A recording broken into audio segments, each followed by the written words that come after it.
Welcome back to Secret Weapons, and today we're taking a look at hybrid rigs with the Quad Cortex. Religious followers of this channel, and especially those of you who read the description box down below for signal chains, will notice an increasing usage of the NeuralDSP Quad Cortex in day-to-day videos on this channel over the last couple of months. Now, I've had the Quad Cortex for some time now, and basically from week one of getting it here in the studio, it has been my kind of go-to rig for live usage. When I flew to LA for the Music Man Kaizen release video, I took the Quad Cortex with me. When I play anywhere that I can get away with using a direct rig, it's the Quad Cortex 10 out of 10 times. But, and at least at the outset of using it, I found there to be some incongruity, some friction, a little bit of a struggle, marrying it into my day-to-day recording systems here in the studio. You know how much boutique gear I cover on this channel, how much boutique gear I use, and how much I rely on specific pieces of that gear to get kind of whatever I would approximate as my sound that week. And when it comes to all-in-one pedal board replacement systems, it can often feel like you're choosing between that and your boutique gear. And in some cases, that's a well-founded kind of delineation. A lot of those all-in-one rigs are rack units or pretty big floor units that are either not convenient for a pedal board in general, or in often cases just take up the entirety of your pedal board. Not the case with the Quad Cortex though. It's about the size of a laptop, which makes it shockingly pedal board friendly for an all-in-one unit. The ability to capture your drive pedals and your kind of favorite amplifiers also makes it an amazing way to further parse down the number of individual pieces you need to take with you. But that doesn't account for your favorite delays, your favorite reverbs, that kind of thing. So that's what we're going to talk about today. My kind of deep dive into hybridized Quad Cortex rigs actually starts not with wet effects, but with Valve preamplifiers. I got the Victory V4 Sheriff preamp and absolutely fell in love with it, but found that its best case scenario for me was as the preamp stage alongside IRs loaded in the Quad Cortex, because spoiler alert, the IR loader in the Quad Cortex is really, really good. But that's what kind of started this kind of like unlocking of building more intentional hybrid rigs, not just kind of taking the Quad Cortex and putting the like sick as and the DRV next to it because I didn't feel like capturing individual kind of like incremental knob changes. It ended up being about finding essential pieces that kind of exist outside of that. The way a tube or a valve preamp reacts to your gain staging is at least a little bit different than almost every single digital version of that kind of thing is going to be. And that hybrid valve amp system is actually kind of what like unlocked something in my brain that results in what we're looking at today, which is a hybrid rig making use of the Quad Cortex and the Chase Bliss Mood Mark II and Gen Loss Mark II. This is not advocacy for any specific set of pedals here, more so an advocacy for finding ways to work in your essential sounds into a kind of grander, more complete rig with something like the Quad Cortex, having access to all of my amp sounds, all of these extra drives, as well as a wealth of great wet effects alongside the quirkier wet effects that we are getting out of something like the Mood. And this is great because the Quad Cortex is a really strong all-in-one showing. You have tape delays, analog delays, dual delays, digital delays, plates, halls, ambient reverbs. The mind hall in this thing sounds incredible. All of the wet effects in the Quad Cortex sound phenomenal. They're pristine sounding, mix ready, high quality studio algorithms that in some cases might arguably sound too perfect for what you're looking for. And if you've ever tried to chase a good lo-fi sound, a good broken sound, you know exactly what I'm talking about. The sounds in the Quad Cortex in its current iteration, and this video has a very clear timestamp on it because the roadmap for the Quad Cortex is ambitious, always moving forward and always pivoting, but there is no reverse delay. There are no big kind of grand lo-fi gestures happening in the Quad Cortex in its current iteration in this, the year of our Lord, July 23. And so if you want a reverb that has some clock noise and some grit in it, something like the Mood offers that up really effectively. If you want a great reverse sound, again, that slip mode on the Mood does wonders to kind of round out some of the more ambitious and weirder sounds that the Quad Cortex doesn't currently do. There's another reason to go after something like the Mood in this video, and that's because the stereo implementation of the Quad Cortex is really good.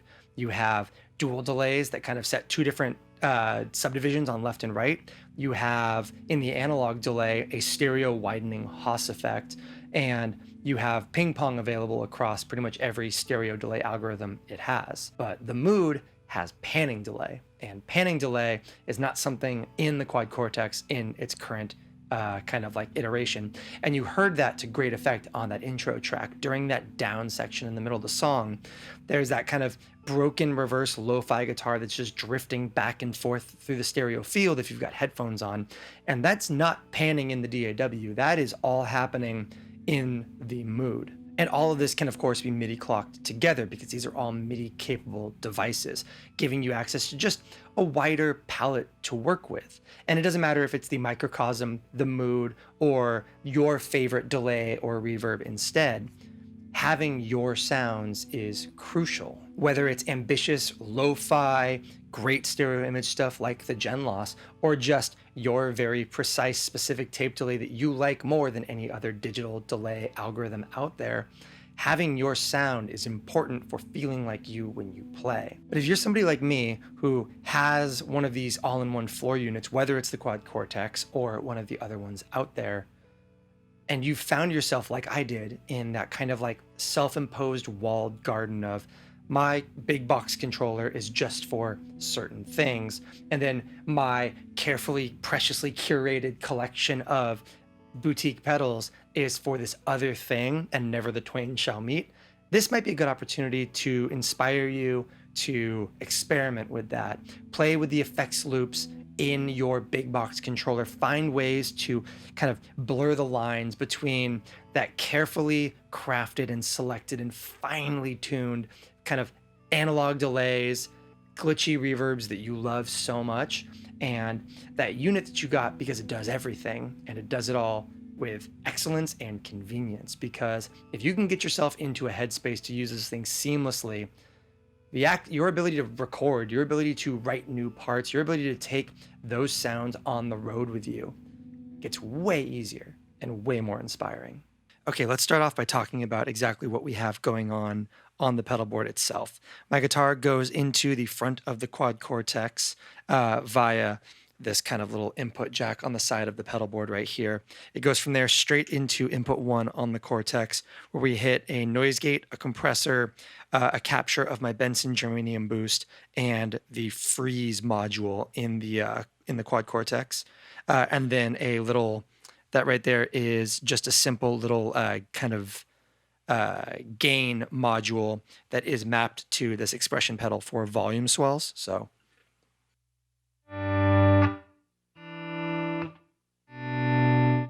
that basically just gives us access to volume control without having to like wire it up as a volume pedal on an effects loop. I can just use it as a expression pedal that can be assigned to volume swells or pitch changes or anything else I might need without having the need to repatch. From there, we hit the front of our amplifier, which is a Fender style amplifier in this case. And then we have a mono tape reverb before hitting the front of our stereo effects loop. We go out of sends 1 and 2 into the front of the Chase Bliss Mood Mark II, stereo from the Mood into the generation loss, and then stereo out back to the Quad Cortex. From there, we hit our IR loader, and the reason we have the Mood and the gen loss ahead of the IR loader is because things like the drive control on the tape delay in the Cortex or the saturate control in the gen loss on guitar can produce kind of fizzy sounding artifacts and noise that I find get really effectively tamped down by cab sims. It's kind of like putting a distortion pedal after your cabinet will always sound worse than putting it in the front of your amplifier. From there, we go to the second layer. From there, we go to our second row of effects on that bottom half of the Quad Cortex screen, and that's going to be our analog delay in stereo, a plate reverb, the looper in the Cortex, and our kind of final reverb, which is the Mind Hall, which is just like a really big, beautiful ambient modulated reverb in the Quad Cortex. It's probably my favorite ambient verb that this thing has right now. And wrapping up the kind of organizational side of this pedal board, up here in the corner we have the Morningstar Mc6 Pro, which I am using in this context for a couple of key purposes. One, this tap tempo is looped through to kind of connect to all the devices on the board here. So when I tap in a tempo on this, it sends that clock to the Mood as well as the Quad Cortex.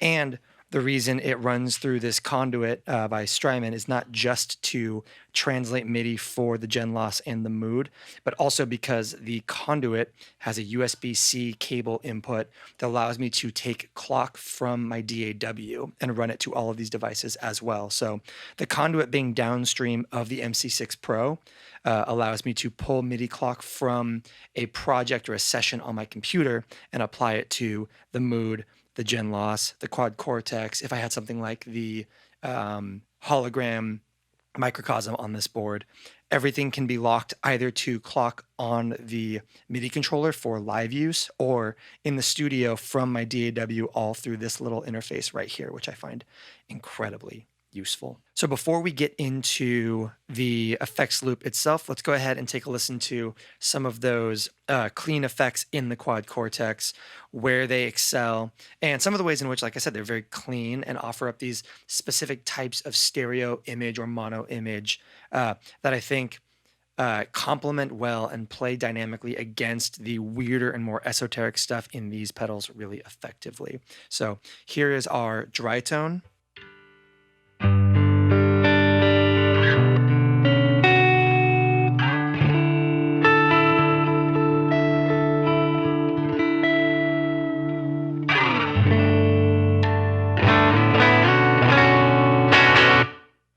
And let's start things off by listening to some of those reverbs.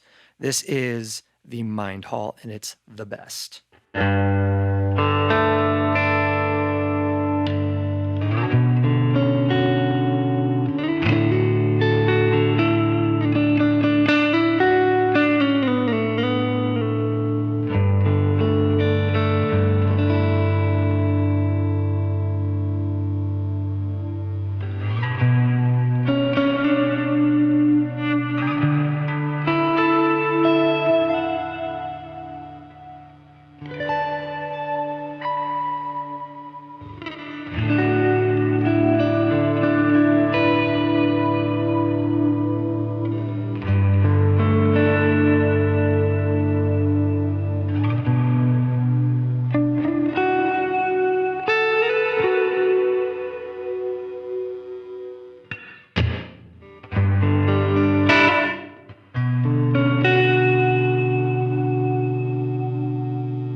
Yeah, we love that with a little bit of wash like that.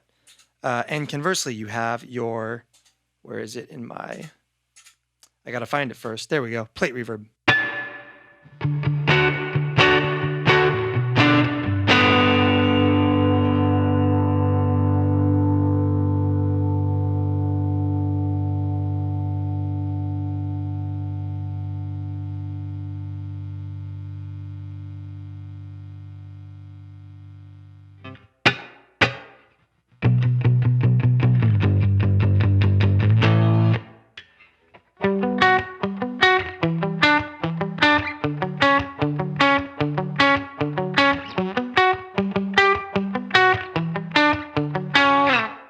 I really like the plates in this thing as kind of tighter, more focused things that play great for kind of like more rock and roll tones against something really washy like that Mind Hall.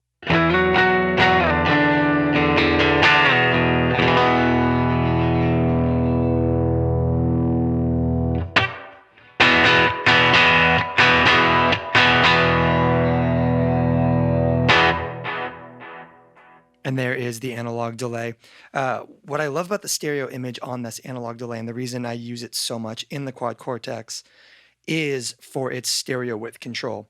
Almost all the delays in the Quad Cortex, especially the things that aren't expressly a dual delay, have the option for a ping pong, and this one does too. But this also has a width control that I really like that essentially kind of allows you to dial in the amount of Haas effect that you want.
Yeah, even off the bat here, you've got big, pristine, beautiful sounding delays and reverbs inside of the Quad Cortex.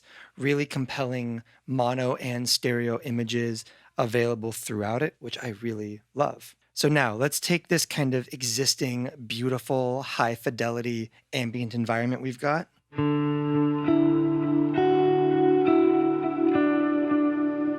And imbue it with some color, some texture, and most importantly, some kind of broken, nostalgic wonder using the gen loss in the loop of this overall system.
And there's some really cool additional stuff you can do with something like the gen loss in this context. A great example of that would be the kind of dropouts that you heard on that intro.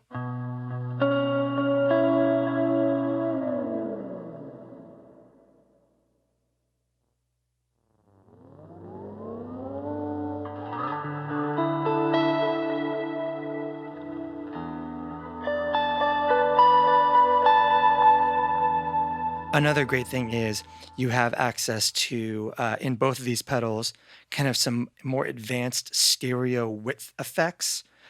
In the generation loss, it basically takes things like that failure control and applies it separately to the left and right channels. So let's turn that failure up so we get more kind of warbles and dropouts and little broken jittery moments, and then we'll engage that spread control.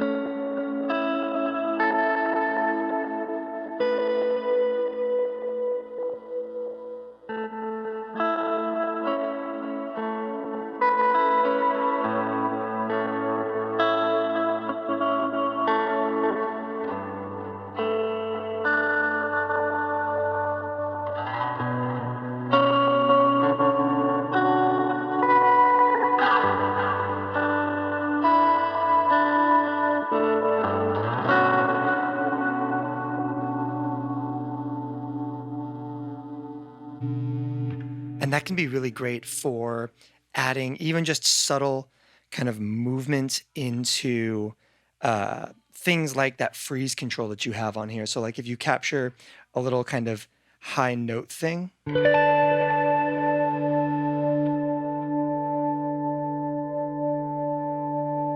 and that's something you kind of want to, let's take out that delay ahead of the gen loss.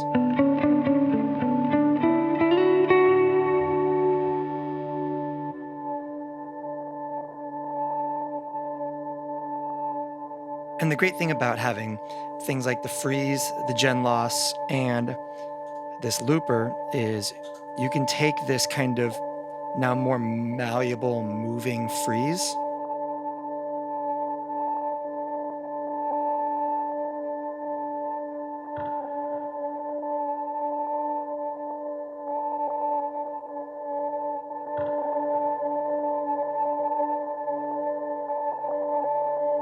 and now you have it saved as a loop downstream, and now we can bypass that gen loss.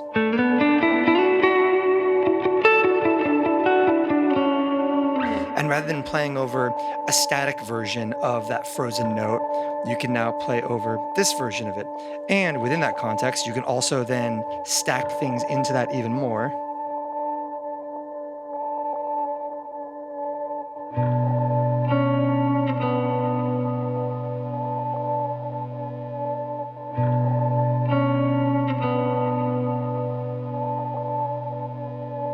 Or punch something in entirely.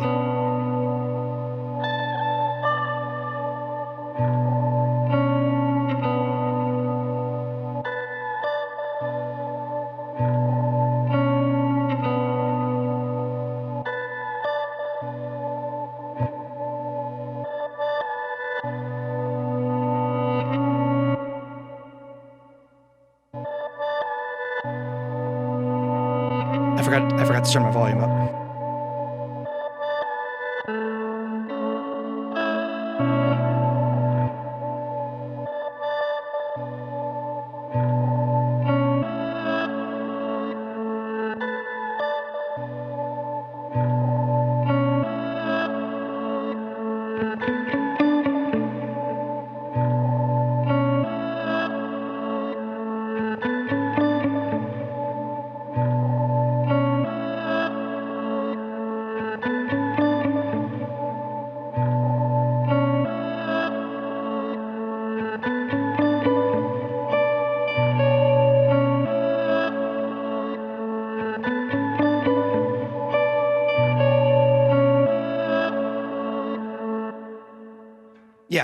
The generation loss offers a lot. Oh, and while we're in that headspace, we can also do things like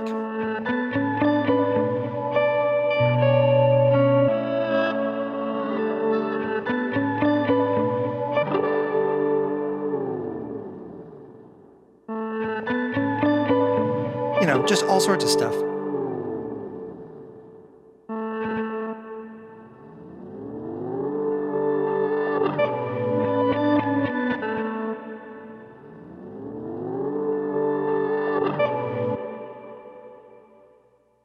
Yeah, the inclusion of additional stereo width, uh, anything from subtle to completely unsubtle tones in this thing.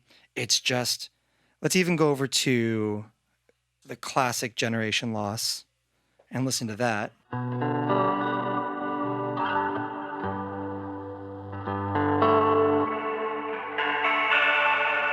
Where you now have access to high and low filters, as well as kind of a sample reducer rather than specific tape machine emulations.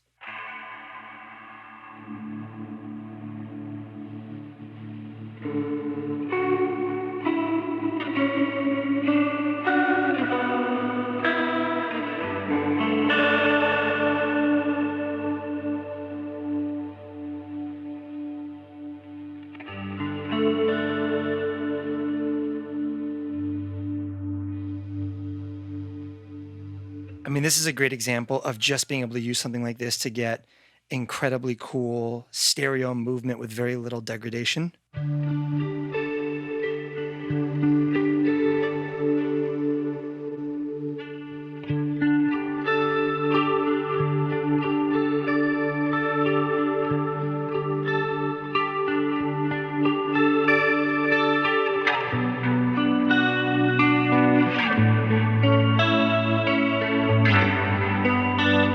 Which exists powerfully outside of an ambient context. Like,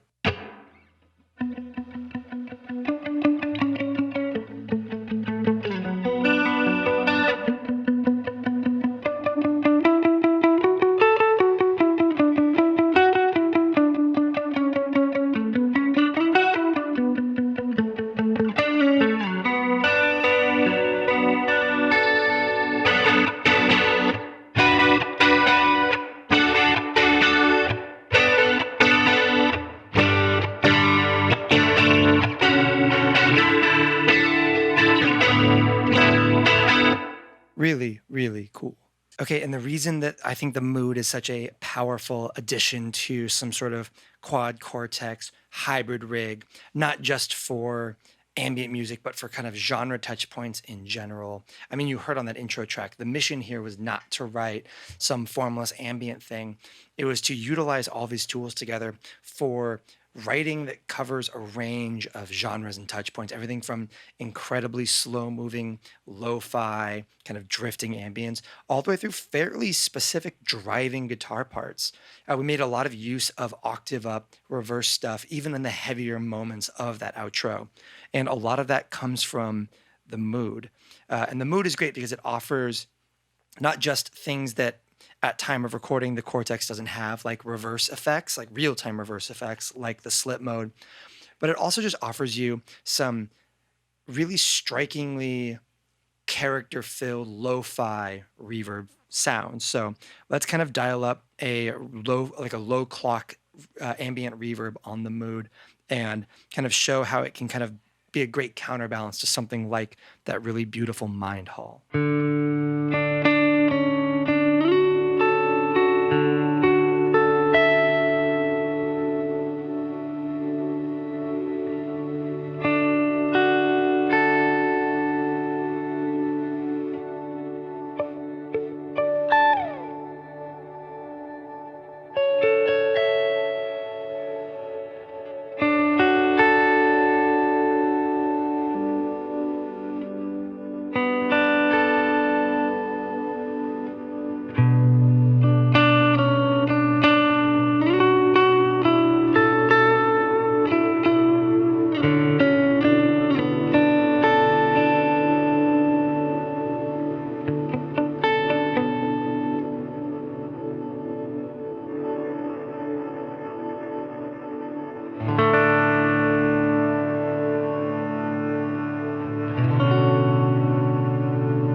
pitted against, not pitted against, but as a counterbalance to.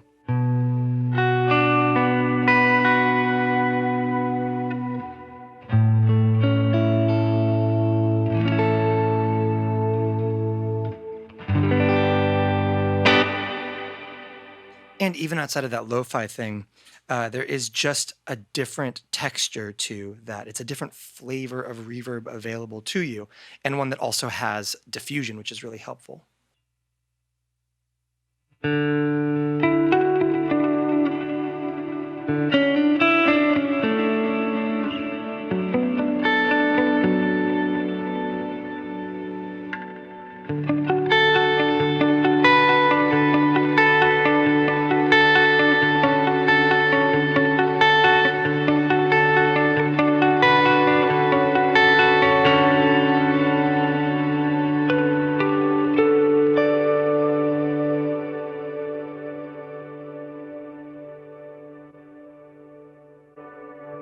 And then you can take something like that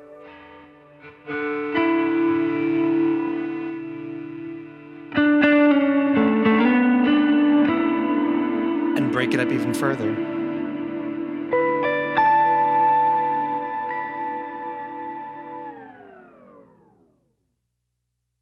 That'll never not be fun.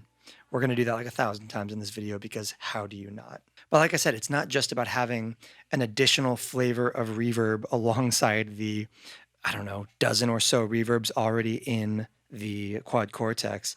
It's also, like I said, access to things like lower fi delay, and for me, most importantly, that slip mode in the mood, which gives you access to things like reverse delay, or at the very least, kind of an approximation of reverse delay.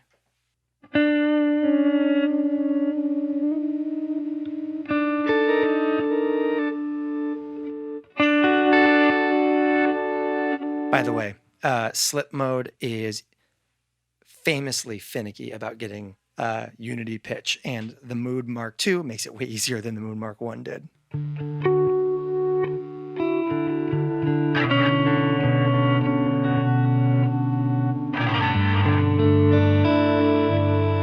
And this is where you start to hear another really interesting kind of strength the Mood has in this context is we now have 3 different implementations of stereo image. We have our tape delay in mono.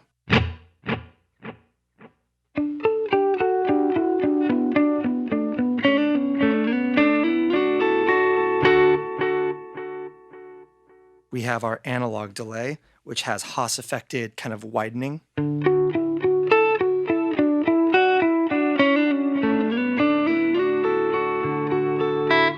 Which also has the ability to be ping pong as well. But what Mood brings to the table here is a panning stereo image. You can hear it kind of slowly moving across the stereo field.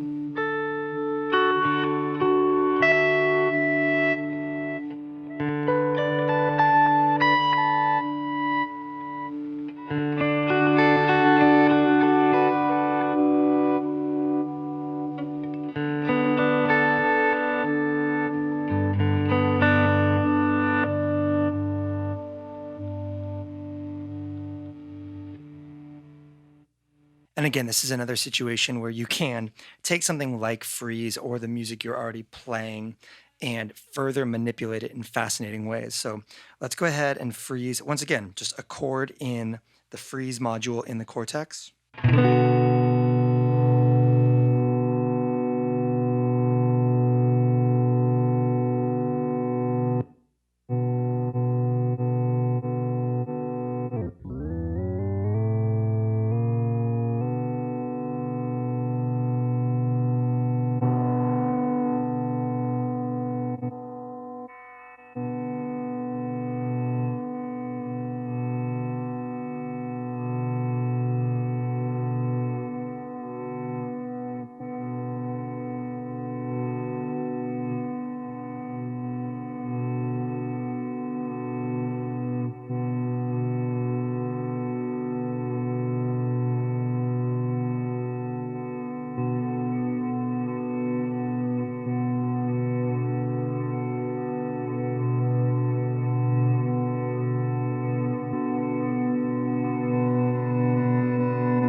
And this feels like a great opportunity to bring in one of the sounds that I loved the most from that intro track, which is slip, full reverse, full wet, an octave up into the gen loss with a bunch of failure applied to it.